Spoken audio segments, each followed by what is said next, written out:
बिस्मिल्लाहिर्रहमानिर्रहीम। Dear students, आज हम एक नया टॉपिक शुरू करते हैं और आज का हमारा टॉपिक है दुनिया के बड़े शहर, large cities of the world.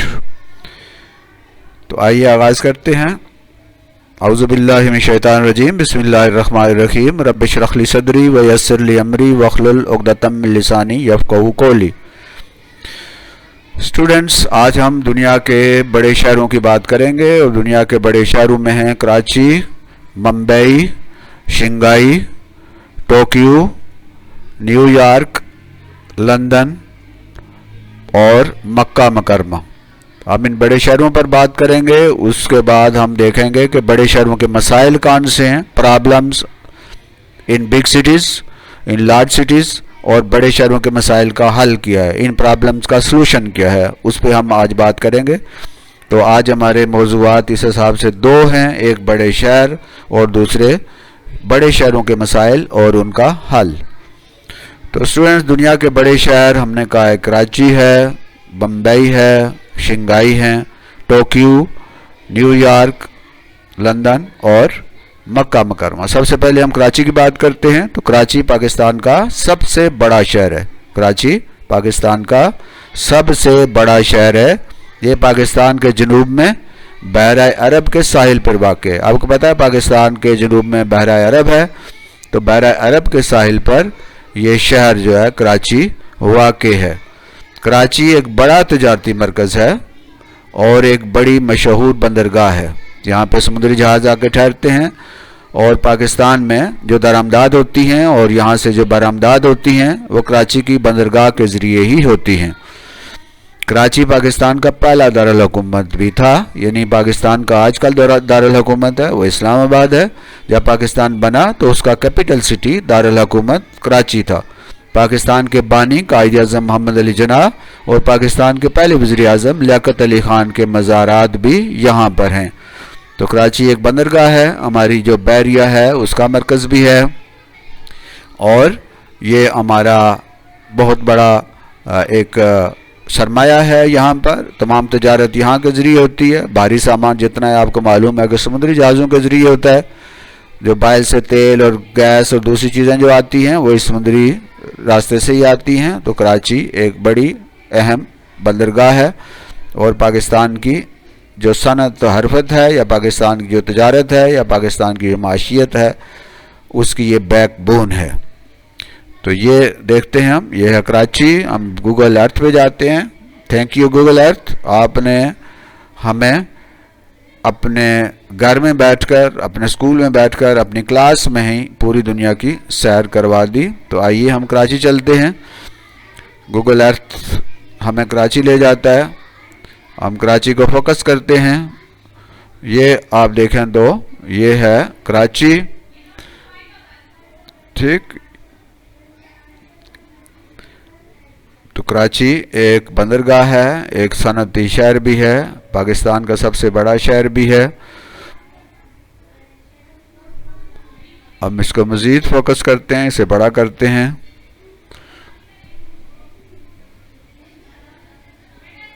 तो स्टूडेंट्स, ये है कराची जो पाकिस्तान का पहला दारुल हुकूमत है और पाकिस्तान का सबसे बड़ा शहर है और ये एक सी पोर्ट भी है। इसका पुराना नाम दीबल भी था। मोहम्मद बिन कासिम जो हैं वो इसी रास्ते हिंदुस्तान आए थे। इस्लाम भी इसी रास्ते पाकिस्तान या इस इलाके में आया, इसलिए सिंध को हम बाबल इस्लाम भी कहते हैं।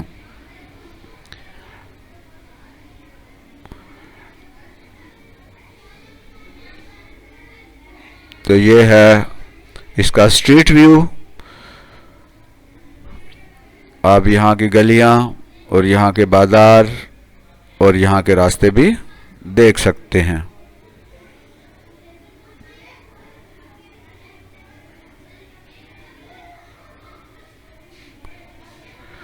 तो हम इस वक्त कराची में हैं जो पाकिस्तान की बंदरगाह है, पाकिस्तान का सबसे बड़ा शहर है और हमारे सूबा सिंध का दारुल हुकूमत भी है। और हम गूगल अर्थ के ज़रिए कराची की सैर कर रहे हैं।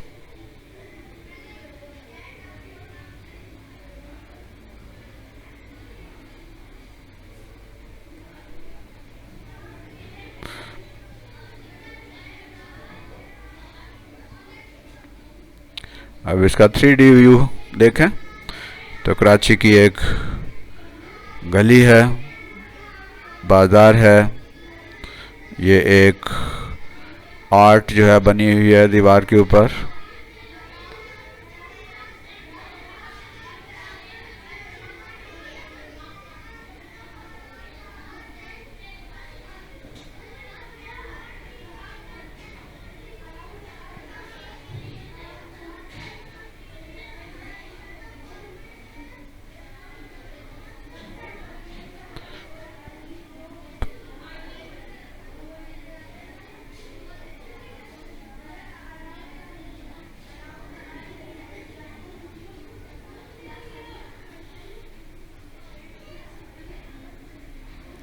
आप इस टेक्नोलॉजी के ज़रिए आप किसी भी जगह की पूरी दुनिया में आप सैर कर सकते हैं।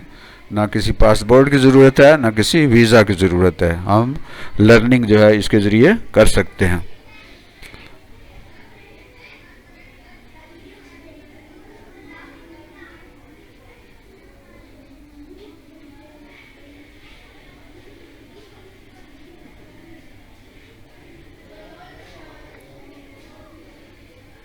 फिर हम 3D व्यू में जाते हैं और कराची को देखते हैं, उसका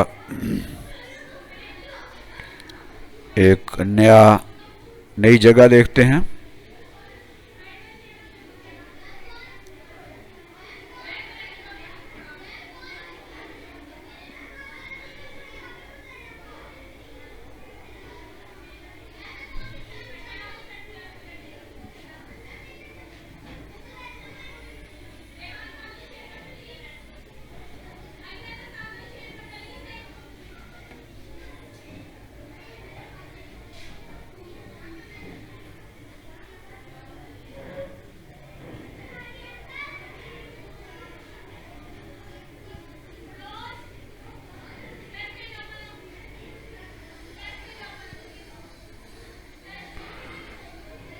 तो ये है हमारा कराची।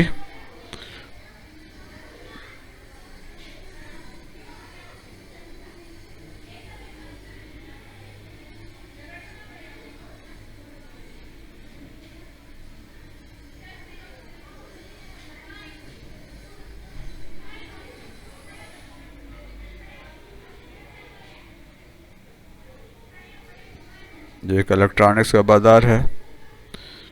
आगे चलते हैं। दूसरा जो शहर है वो है मुंबई। मुंबई हिंदुस्तान का सबसे बड़ा शहर है। ये इंडिया का हिंदुस्तान का सबसे बड़ा शहर है और मुंबई हिंदुस्तान के मगरब में बहरा अरब के साहिल पर है।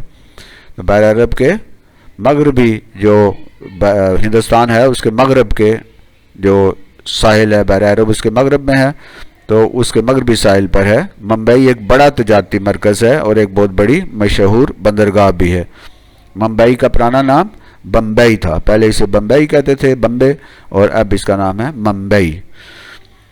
ये इंडिया में है और उसका एक बड़ा तजारती मरकज़ है।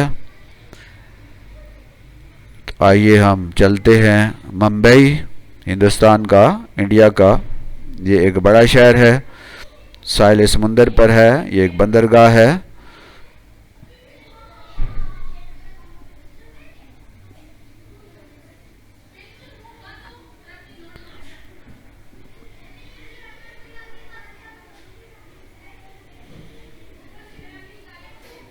हम गूगल अर्थ के ज़रिए इस वक्त मुंबई जो है वहाँ की सैर के लिए जा रहे हैं।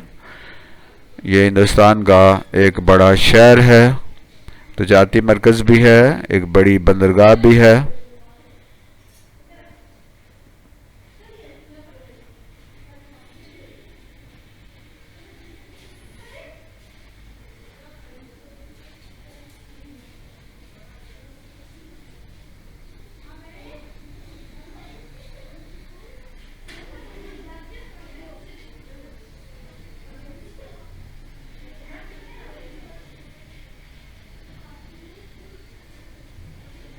ये एक रोड व्यू है, स्ट्रीट व्यू है।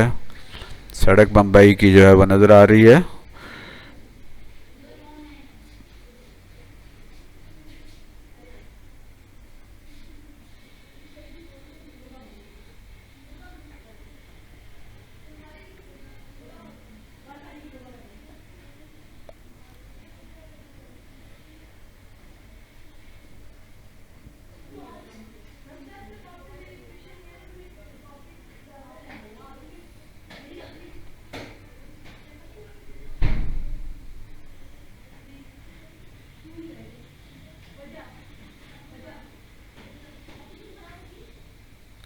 स्ट्रीट व्यू है, ये सेटेलाइट से हम स्ट्रीट व्यू देख रहे हैं।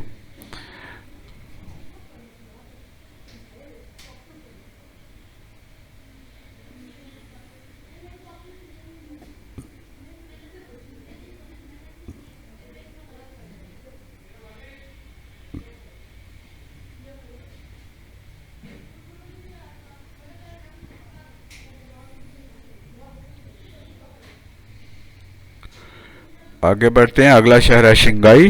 शंघाई चीन का सबसे बड़ा शहर है। ये चाइना में है। ये चीन के मशरक में बैरल कायल के साहिल पर वाक़ है। शंघाई चीन का एक बड़ा तजारती मरकज़ है और एक मशहूर सनती मरकज़ और एक मसरूफ़ बंदरगाह है। ये भी एक सी पोर्ट है। आइए, ये है शंघाई, जो चाइना का एक बड़ा शहर है, एक तजारती मरकज़ है, एक सनती मरकज़ है। गूगल अर्थ के ज़रिए हम शंघाई जो है उसको देखते हैं।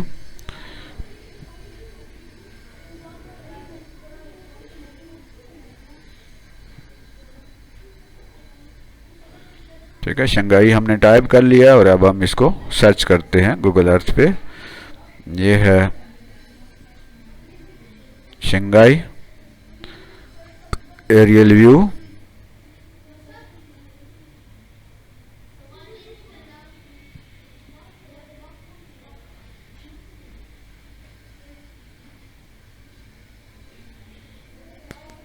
तो हम जा रहे हैं शंघाई, जो चाइना का एक बड़ा सनती तजारती मरकज़ और बंदरगाह है, सी पोर्ट है। ये उसका स्ट्रीट व्यू है।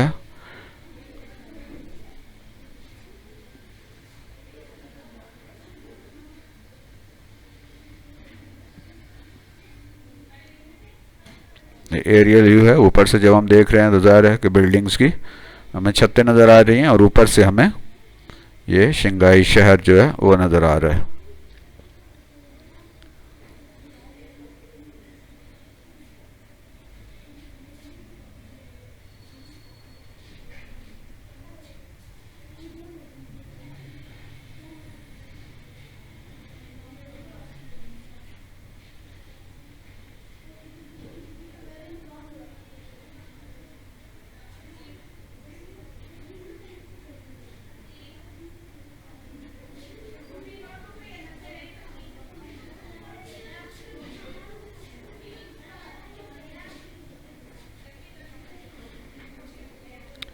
ये चाइना का सबसे बड़ा शहर शंघाई है, जो सनती मरकज़ भी है, तजारती मरकज़ भी है और चाइना की एक बंदरगाह सी पोर्ट भी है।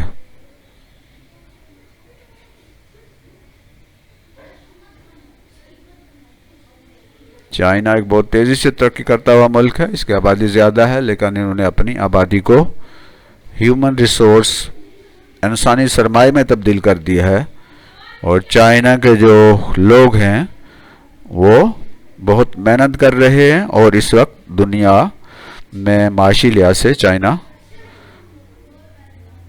सबसे बड़ी जो इकनॉमीज़ हैं, माशियात के जो मरकज़ हैं, माशी लिहाज से जो मजबूत ममालिक हैं, उनमें से एक मुल्क जो है वो चाइना है।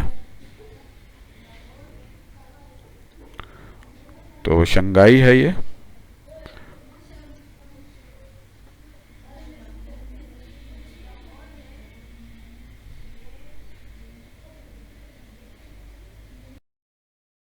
तो स्टूडेंट्स, अब हम बात करते हैं टोक्यो की। टोक्यो जापान का दारुल हुकूमत है, capital city of Japan. Tokyo Japan का सबसे बड़ा शहर है। टोक्यो जापान के मशरक में बैरल काहिल के साहिल के करीब वाक़ है। ये बंदरगाह नहीं है, सी पोर्ट नहीं है। टोक्यो एक बड़ा सनती मरकज़ है। टोक्यो के करीब ही जापान का एक और बड़ा शहर है जिसका नाम है योकोहामा। क्या नाम है? योकोहामा। ये टोक्यो के करीब है और ये समंदर के साहिल पर वाक़ है, इसलिए टोक्यो के लिए ये बतौर बंदरगाह इस्तेमाल होता है। यानी टोक्यो जो है वो सी पोर्ट नहीं है, योकोहामा सी पोर्ट है, बंदरगाह है। तो जापान में जो चीज़ें बनती हैं टोक्यो में ख़ास तौर पे, वो योकोहामा के ज़रिए वो बैरून मुल्क उनकी तिजारत होती है, या बाहर के मुल्कों से जो चीज़ें मंगवाई जाती हैं वो योकोहामा के ज़रिए ये काम होता है। तो टोक्यो एक बड़ा शहर है लेकिन ये बंदरगाह नहीं है, सी पोर्ट नहीं है। और इसके करीब जो दूसरा शहर है योकोहामा, वो बतौर सी पोर्ट काम करता है। तो आइए हम चलते हैं, देखते हैं हम टोक्यो। तो टोक्यो जो है वो जापान का कैपिटल सिटी है। ये एक बड़ा सनती शहर है और दुनिया के बड़े ममालिक में से एक है। तो बैरल काहिल के साहिल पर वाक़ है, लेकिन बिल्कुल समुंदर के ऊपर नहीं है, कुछ फासले पे है, इसलिए इसकी जो तिजारत होती है वो एक करीब का शहर जो है जो बतौर सी पोर्ट काम करता है, योकोहामा, उसके ज़रिए टोक्यो से बनी हुई चीज़ें योकोहामा के ज़रिए बैरून मुल्क भेजी जाती हैं।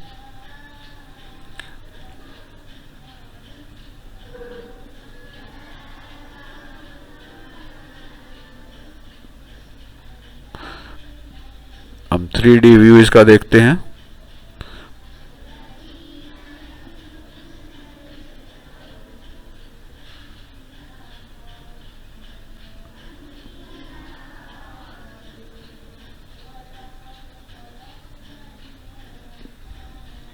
स्ट्रीट व्यू देखते हैं हम।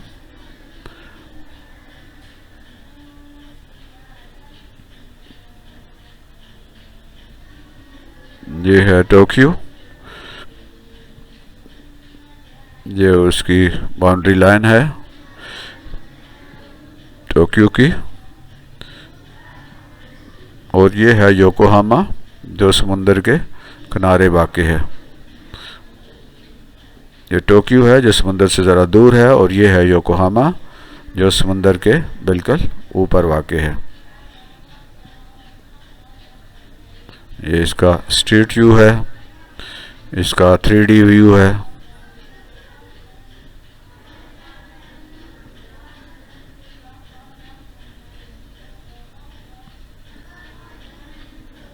आसमान से बातें करती हुई इमारतें हैं। जापान एक बहुत तरक्की याफ्ता मुल्क है। यहाँ के लोग बहुत मेहनती हैं, साफ़ सुथरे हैं। बच्चे स्कूलों में तमाम काम खुद करते हैं, यहाँ तक कि स्कूलों की सफाई भी बच्चे जो हैं वो खुद करते हैं। उनके स्कूलों में कोई सफाई करने वाला नहीं होता, कोई जिम्मेदार नहीं होता, कोई चपरासी नहीं होता। वो अपने क्लासरूम, अपने क्लासरूम का फ़र्श, अपना फर्नीचर, अपनी तमाम चीज़ें जो हैं ख़ुद साफ़ करते हैं। और जापान के लोग जो हैं उनकी आदतें बहुत अच्छी हैं, साफ़ सुथरे रहते हैं। और ये एशिया का मुल्क है।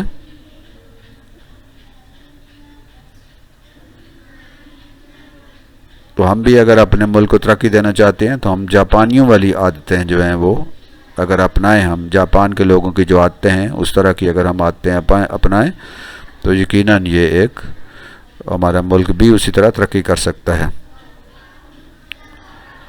इनके यहाँ जो निज़ाम हुकूमत है जापान का, वो बादशाह होता है। इनका सदर या सदर जो है वो नहीं होता। बादशाह मुल्क का जो स्टेट का जो सरबराह है वो किंग है, बादशाह है। और पार्लिमानी निज़ाम है, इसमें वज़ीर आज़म जो है वो मुंतखब होता है।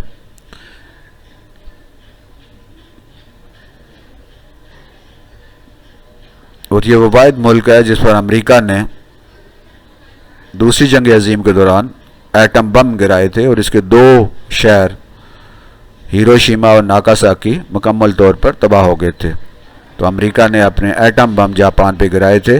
जब उन्होंने देखा कि ये अमेरिका की जो मुखालिफ क़ुव्वतें हैं जिनमें जापान भी शामिल था वो जीत रहे हैं और अमेरिका और बरतानिया और उनके हवारियों को शिकस्त हो रही है, तो उन्होंने जापान के ऊपर एटम बम गिराए और ये 1945 में ये बम गिराए गए और आज तक उसके असरात बाकी हैं।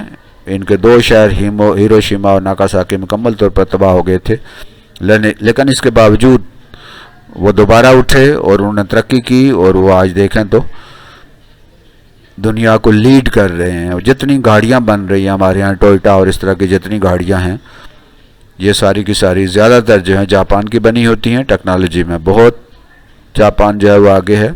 ये उसका टोक्यो का एक व्यू है। हम टोक्यो शहर जो है उसकी बिल्डिंग देखें, उसकी सफाई देखें कि कितना साफ़ सुथरा है। यहाँ पे जो चीज़ें हैं वो फेंकी नहीं जाती, उनको ज़ाया नहीं किया जाता, उनको ख़राब नहीं किया जाता। यहाँ तक कि आपको इनकी गलियों में कोई डस्टबिन भी यूज़ नहीं नज़र आएगी, इसलिए कि ये डस्टबिन इस्तेमाल नहीं करते। ये क्या करते हैं कि ऐसी चीज़ें यूज़ नहीं करते जो बाद में फेंकनी पड़े। ये उनकी साफ़ सुथरी गलियाँ, उनकी इमारतें, उनका सलीका ज़िंदगी गुजारने का। बहुत मेहनती कौम है और सबसे ज़्यादा मुतालिया आज सबसे ज़्यादा पढ़ने वाले जो लोग हैं वो जापान के लोग हैं।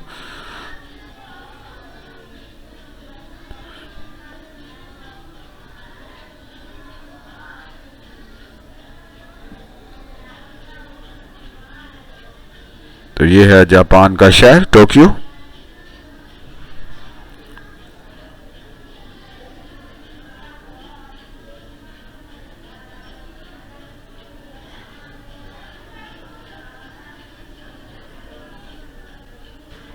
जापानी ज़बान भी बहुत मुश्किल ज़बान है जो ऊपर से नीचे लिखी जाती है।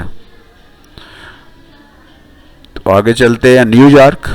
न्यूयॉर्क अमेरिका का सबसे बड़ा शहर है।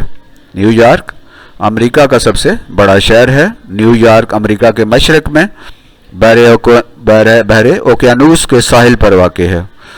न्यूयॉर्क एक बहुत बड़ा तजारती और सनती मरकज़ है। न्यूयॉर्क एक मसरूफ़ बंदरगाह है, एक बड़ी बिजी सी पोर्ट है जिसके ज़रिए अमेरिका की आधी से ज़्यादा बैनुल-अक़वामी तिजारत होती है। यानी आधी से ज़्यादा जो तिजारत है वो न्यूयॉर्क के ज़रिए होती है। बैनुल-अक़वामी इंटरनेशनल जो ट्रेड होता है वो अमेरिका का न्यूयॉर्क के ज़रिए होता है। तो आइए देखते हैं, न्यूयॉर्क चलते हैं। ये है उसका एरियल व्यू। अभी तो हम लंदन में हैं। हम यहाँ से, ये लंदन है, हम यहाँ से न्यूयॉर्क जाते हैं। ये न्यूयॉर्क जो हमने टाइप कर दी है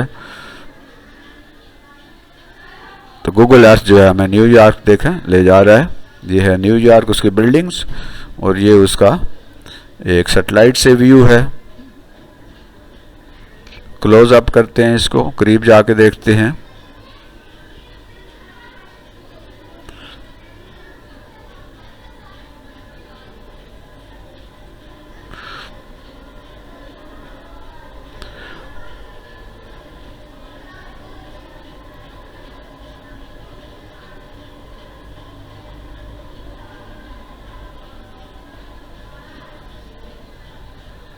न्यूयॉर्क सिटी हॉल है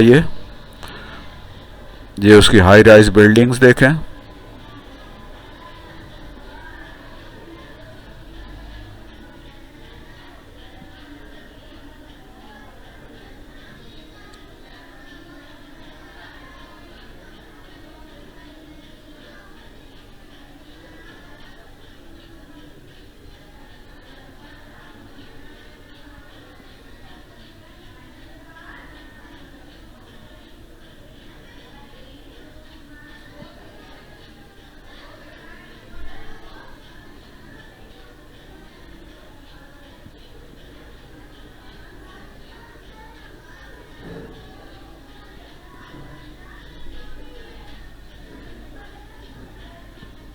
बहुत बड़ा शहर है, आप देखते हैंगे तरीके सलीके से बना हुआ है।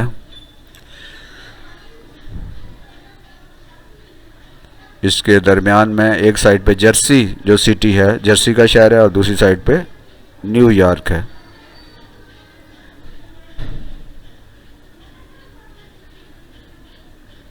ये नीले रंग में आपको इसकी गलियां नज़र आ रही हैं, सड़कें नज़र आ रही हैं।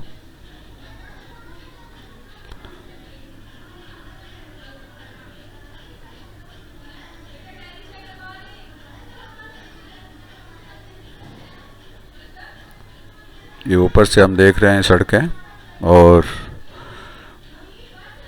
गलियां, इसकी सड़कें, बिल्डिंग्स देखें।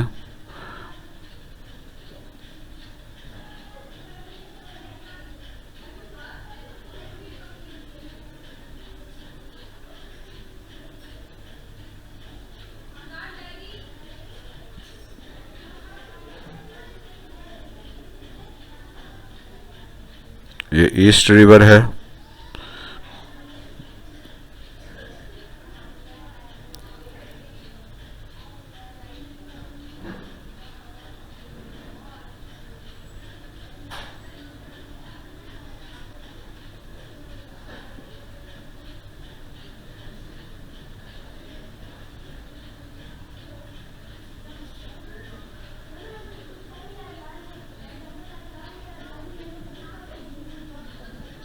तो ये था न्यूयॉर्क। आगे चलते अब लंदन। लंदन इंग्लैंड का सबसे बड़ा शहर है। लंदन इंग्लैंड के जनूब में दरियाई टीम्स के किनारे पर वाक़ है। लंदन एक मशहूर सनती, तजारती और तालीमी शहर है। लंदन एक अहम रेलवे जंक्शन भी है। रेलवे जंक्शन कहते हैं जहाँ रेलवे मुख्तलिफ रेलवे लाइनें आपस में मिलती हैं। जिस तरह सड़कों का चौक होता है, इसी तरह रेलवे जो लाइनें होती हैं उनको जहाँ पे वो आके मुख्तलिफ लाइनें मिलती हैं उसे जंक्शन कहते हैं। तो लंदन एक अहम रेलवे जंक्शन है। यहाँ ज़्यादातर जो ट्रेन्स हैं वो ज़ेर ज़मीन चलती हैं, ज़मीन के नीचे चलती हैं। लंदन का जो हिथरो एयरपोर्ट है वो दुनिया का मसरूफ़ तरीन एयरपोर्ट में से एक है, यानी बहुत मसरूफ़ एयरपोर्ट है, बहुत बड़ा एयरपोर्ट है। तो दुनिया के जो बहुत मसरूफ़ एयरपोर्ट्स हैं उनमें से एक है। ये है लंदन, हम जा रहे हैं। गूगल अर्थ जिंदाबाद।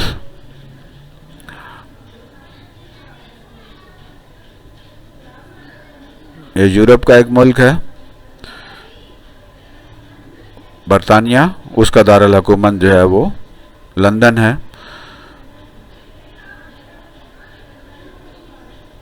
आमतौर पे हम समझते हैं लंदन और बरतानिया एक ही है, इंग्लैंड और बरतानिया एक ही है। इंग्लैंड जो है वो बरतानिया का एक सूबा है, एक हिस्सा है, जबकि पूरे मुल्क को यूके, यूनाइटेड किंगडम कहते हैं।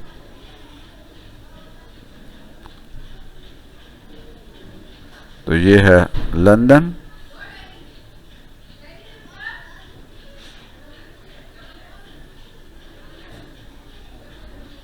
ये इसका एरियल व्यू है।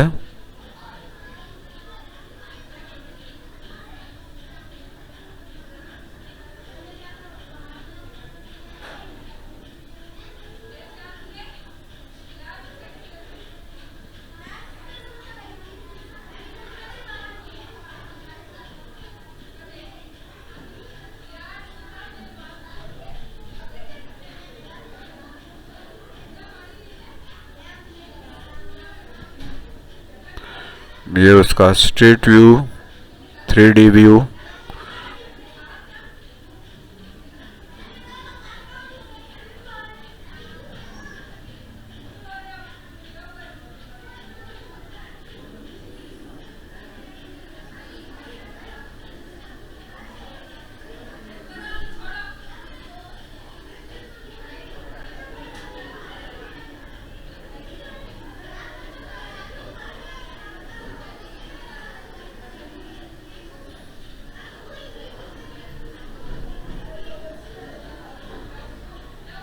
हम लंदन की गलियों में फिर रहे हैं।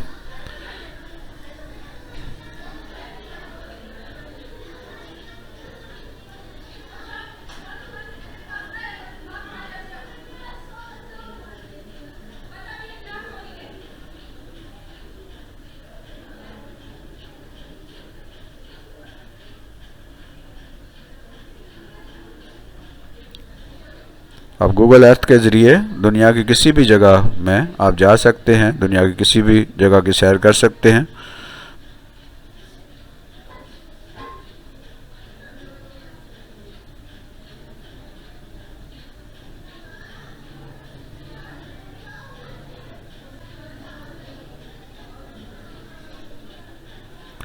आगे बढ़ते हैं। अब हम एक इस्लामी शहर जो है मक्का मुकरमा के बारे में जानने की कोशिश करते हैं। मक्का मुकरमा सऊदी अरब का एक बड़ा शहर है। इस शहर में मुसलमानों का मुक़द्दस मकाम खाना काबा है। मक्का इस्लामी दुनिया का मरकज़ है। लाखों लोग हज और उम्रा अदा करने के लिए मक्का मुकरमा जाते हैं, यानी हज जो होता है और उम्रा होता है वो मक्का में होता है। आइए चलते हैं मक्का मुकरमा। ये सऊदी अरब का एक शहर है। ये भी सी पोर्ट नहीं है, ये बंदरगाह नहीं है, बल्कि इससे कुछ फासले पर जद्दा की जो है वो बंदरगाह है।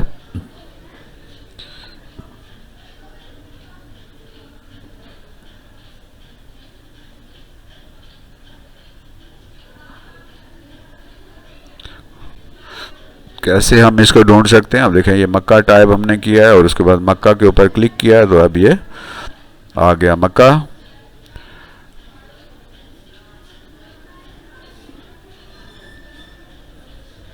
इसमें खाना काबा है और खाना काबा के इर्द गिर्द जो मस्जिद है जिसे मस्जिद अल हराम कहते हैं।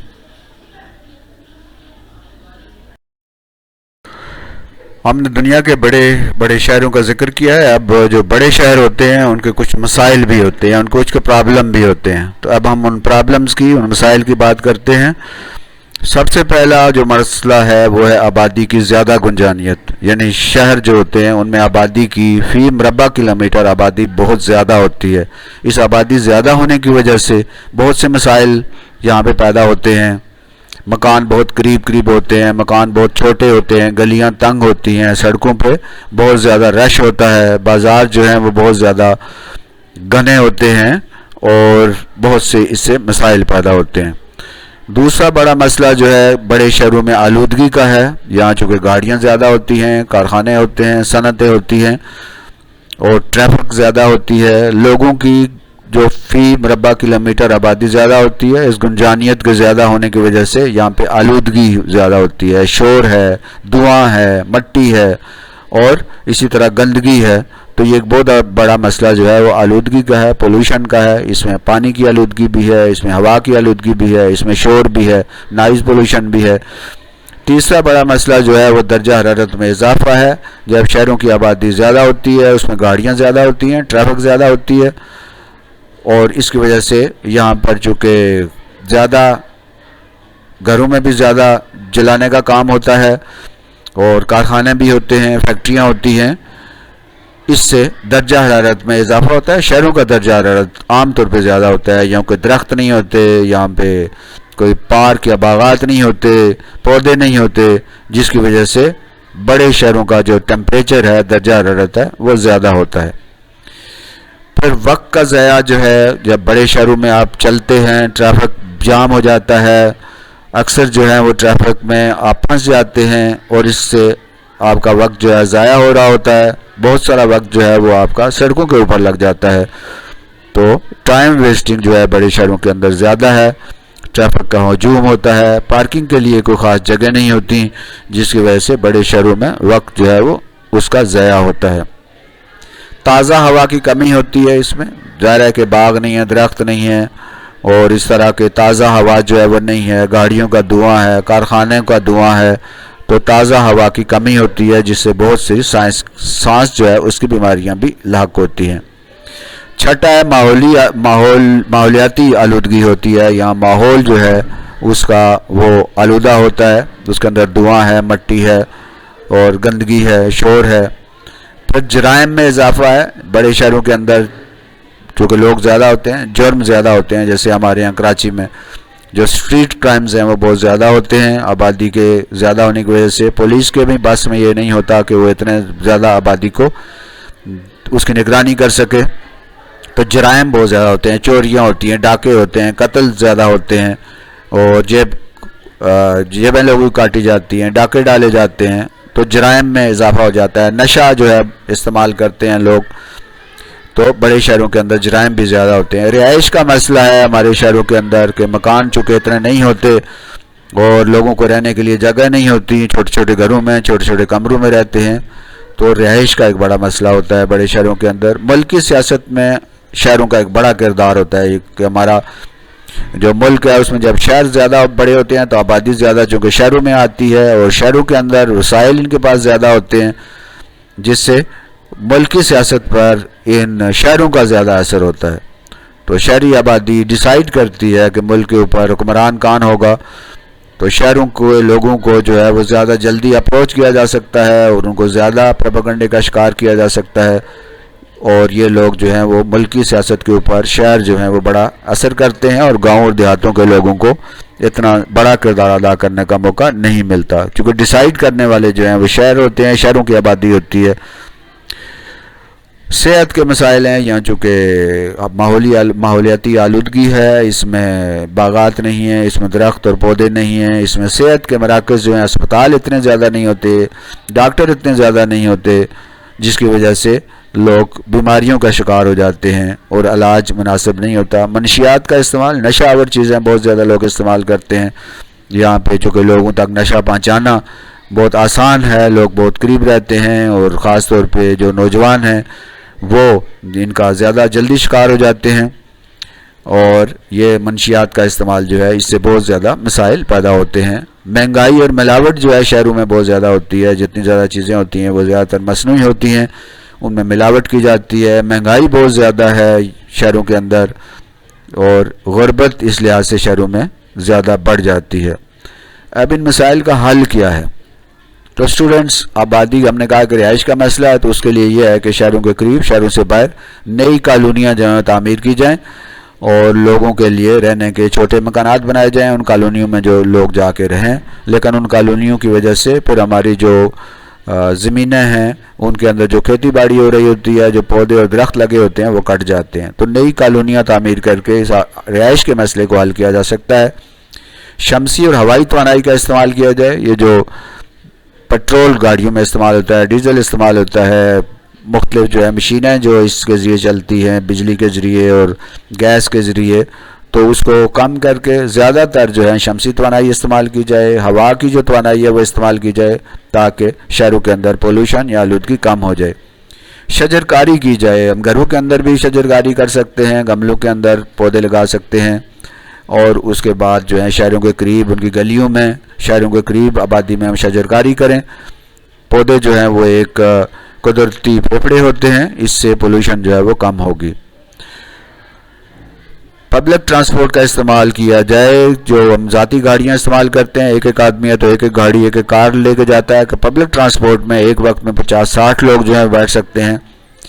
लेकिन उसके लिए ज़ाहिर है कि पब्लिक ट्रांसपोर्ट का निज़ाम अच्छा होना चाहिए। अगर हम पब्लिक ट्रांसपोर्ट का इस्तेमाल करें, जैसे मेट्रो है हमारे यहाँ पर ब्लू लाइन है, ये इस तरह की जो अगर हम पब्लिक ट्रांसपोर्ट इस्तेमाल करें तो उससे पोल्यूशन कम होगी, ट्रैफिक के जो मसाइल हैं, जो ट्रैफिक जाम हो जाता है वो भी कम होगा, और पोल्यूशन का मसला भी जो है वो कम होगा, और इससे अखराजात भी कम होंगे। साइकिलों का अगर हम इस्तेमाल करें, बजाय इसके कि हम मोटरसाइकिल और गाड़ियां इस्तेमाल करें, अगर साइकिल का इस्तेमाल किया जाए, और साइकिल जो है उससे पोल्यूशन नहीं फैलती। साइकिल के इस्तेमाल से क्या होता है कि आपकी सेहत भी बनती है, लेकिन उसके लिए ज़ाहिर है कि साइकिल के लिए अलग ट्रैक होने चाहिए, क्योंकि इतनी हैवी ट्रैफिक के अंदर साइकिल चलाना ख़तरनाक होता है। तो साइकिल ज़्यादा से ज़्यादा अगर लोग इस्तेमाल करेंगे साइकिलें, तो उससे जो आलूदगी है उसका मसला भी हल होगा, ट्रांसपोर्ट के जाम होने का मसला भी हल हो जाएगा। 4 R's का इस्तेमाल। ये 4 R's क्या होते हैं?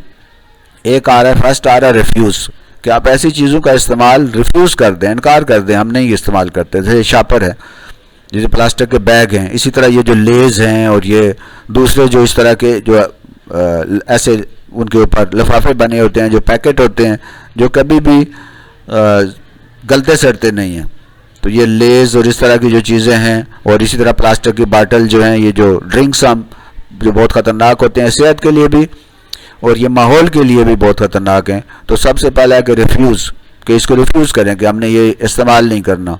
दूसरा आर जो है उसका मतलब होता है रीयूज़, कि आप जो चीज़ अगर कोई आपने इस तरह की ली है, प्लास्टिक की कोई चीज़ ले ली है, बाटल ले ली है, तो आप उसको रीयूज़ करें। जैसे प्लास्टिक की बाटल्स हैं तो उनके अंदर आप उनके छोटे छोटे गमले बना के उनके अंदर फूल लगा सकते हैं, उनके अंदर पौधे उगा सकते हैं, उसके अंदर किचन गार्डनिंग कर सकते हैं। तो रीयूज़ करें इन चीज़ों को बजाय फेंकने के। और फिर रिसाइकल का मतलब ये है कि आप उन चीज़ों को, बहुत सारी चीज़ें ऐसी होती हैं जिनको रिसाइकल किया जाता है, उनसे दोबारा से कोई चीज़ें जो हैं वो आप उनको नई चीज़ें बना सकते हैं। उनके अंदर से आप मुख्तलिफ़ किस्म के खिलौने बना सकते हैं, आप मुख्तलिफ़ किस्म की चीज़ें उन बाटल से और उन लिफाफों से इस्तेमाल करते हैं। लेकिन बेहतर यह है कि रिफ्यूज़ करें कि हमने इनको यूज़ ही नहीं करना, तो रिफ्यूज़ करें, उसके बाद रीयूज़ करें, उसके बाद रिड्यूस करें। रिड्यूस का मतलब है कि इन चीज़ों को कम से कम इस्तेमाल करें, बहुत मजबूरी की हालत में हम इन चीज़ों को इस्तेमाल करें जिनसे पोल्यूशन फैलती है। अगर आप बाज़ार जा रहे हैं तो आप घर से थैला जो है वो लेकर जाएं और उस थैले में चीज़ें डलवाएं। ये नहीं कि आप घर से खाली हाथ जा रहे हैं, दही ले रहे हैं, दूध ले रहे हैं और कोई भी चीज़ ले रहे हैं तो आप उसके लिए शापर इस्तेमाल करते हैं प्लास्टिक के, और वो पोल्यूशन का बायस बनते हैं। इसी तरह जो है वो रिसाइकल है, रीयूज़ है, रिड्यूस है और रिफ्यूज़ है। तो इन आर्स को इस्तेमाल करते हुए हम इस पोल्यूशन की जो मुसीबत है इसको कम से कम कर सकते हैं।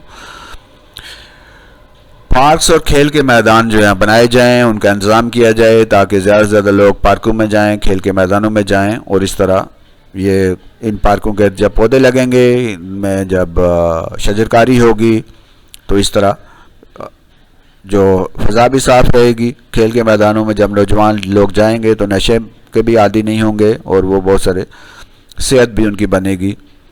शहरियत की तालीम, सिविक एजुकेशन हमारे यहाँ नहीं है, सिटीज़नशिप की तालीम नहीं है कि हमने इस माशरे को कैसे बेहतर करना है, सड़क पे चलना है तो कैसे चलना है, ट्रैफिक में अगर हमने जाना है तो कैसे जाना है, हमने इस मुल्क को, इस माशरे को कैसे साफ़ सुथरा रखना है, हमने दूसरों के साथ किस तरह का रवैया रखना है, अपने अपनी गलियाँ और अपने महल्लात और अपने इलाके जो हैं वो उनको कैसे साफ़ सुथरा रखना है।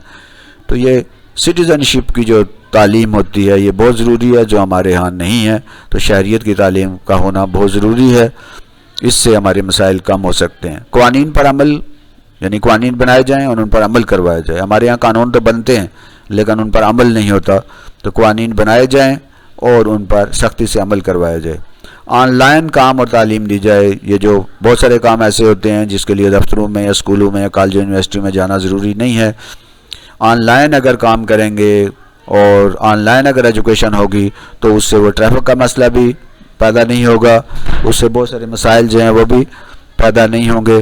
तो ऑनलाइन अगर ज़्यादा से ज़्यादा काम किए जाएँ तो इससे भी बहुत से शहरों के मसाइल जो हैं वो कम हो जाएंगे। औकात कार जो है, यानी औकात कार मुख्तलिफ दफ्तरों के मुख्तलिफ रखे जा सकते हैं। मार्केटों के औकात और हों, स्कूलों के जो वक्त है वो मुख्तलिफ हो, दफ्तरों का वक्त मुख्तलिफ हो, ताकि सड़कों के ऊपर जो ट्रैफिक चले वो मुख्तलिफ औकात में मुख्तलिफ इदारों के लिए ये ट्रैफिक चले और सारी की सारी गाड़ियाँ एक साथ जो हैं वो सड़क पर ना आएँ। तो मुख्तलिफ सरगर्मियों के लिए औकात कार मुख्तलिफ रखे जाएँ, टाइम टेबल मुख्तलिफ रखा जाए, जिससे ये ट्रैफिक का हजूम जो है वो कम हो जाएगा। अस्पतालों और डिस्पेंसरियों का इंतज़ाम किया जाए, अस्पताल ज़्यादा से ज़्यादा खोले जाएँ, वहाँ डॉक्टरों को अपॉइंट किया जाए और इस तरह जो है वो, ताकि लोगों को इलाज मुआलजे की सहूलियात जो हैं वो बेहतर से बेहतर मिलें।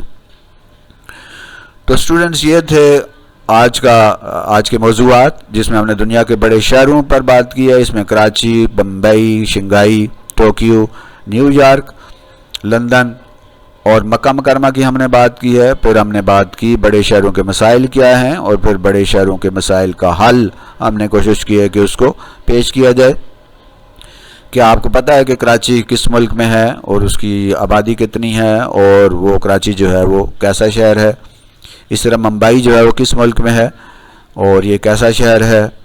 शंघाई कहाँ पे है, किस मुल्क के अंदर है और ये क्यों मशहूर है? इसी तरह टोक्यो जो है वो कहाँ है और इसकी जो तजारत होती है वो किस शहर के ज़रिए होती है और ये किस मुल्क में है? न्यूयॉर्क जो है वो किस मुल्क में है और ये क्यों मशहूर है? लंदन कहाँ है और लंदन जो है वो क्यों एक बड़ा शहर है, क्यों मशहूर है? इस तरह मक्का मुकरमा जो है वो किस मुल्क में है और मक्का मुकरमा की वजह शोहरत क्या है? इसी तरह क्या आपको इस सवाल का जवाब आता है कि बड़े शहरों के मसाइल क्या क्या हैं और क्या आप उन मसाइल के हल जो हैं वो पेश कर सकते हैं। तो स्टूडेंट्स, ये था आज का हमारा सबक। Thank you very much for your patience. तो आज का जो कोट है वो क्या है? Learning is an investment that you invest during your early age and you get its profit throughout the life. सीखना जो होता है वो एक इन्वेस्टमेंट है, यानी एक सरमायाकारी है। जब आप अपनी इब्तदाई उम्र में, जब स्कूल में होते हैं, आप कॉलेज में होते हैं, तो जब आप इस पर इन्वेस्ट करते हैं यानी मेहनत करते हैं, तो ये मेहनत जो आप स्कूल के दौरान करते हैं, सीखने के लिए करते हैं, ये पूरी ज़िंदगी इसका मुनाफा आपको मिलता रहता है, पूरी ज़िंदगी आपको प्रॉफिट मिलता रहता है। तो learning is an investment that you invest during your early age and you get its profit throughout the life. तो सीखते जाइए, सीखते रहिए और सीखने के अमल को कभी बंद नहीं कीजिए, इसे कभी रोकिए नहीं। अल्लाह हम सब का हामी और नासिर हो। अल्लाह हमें एक अच्छा तालिब इल्म बनाए, अच्छा सीखने वाला बनाए। रब्बे ज़िदनी इल्मा, रब्बे ज़िदनी इल्मा। तो अगले सबक तक अल्लाह हाफ़िज़, फ़ी अमानिल्लाह।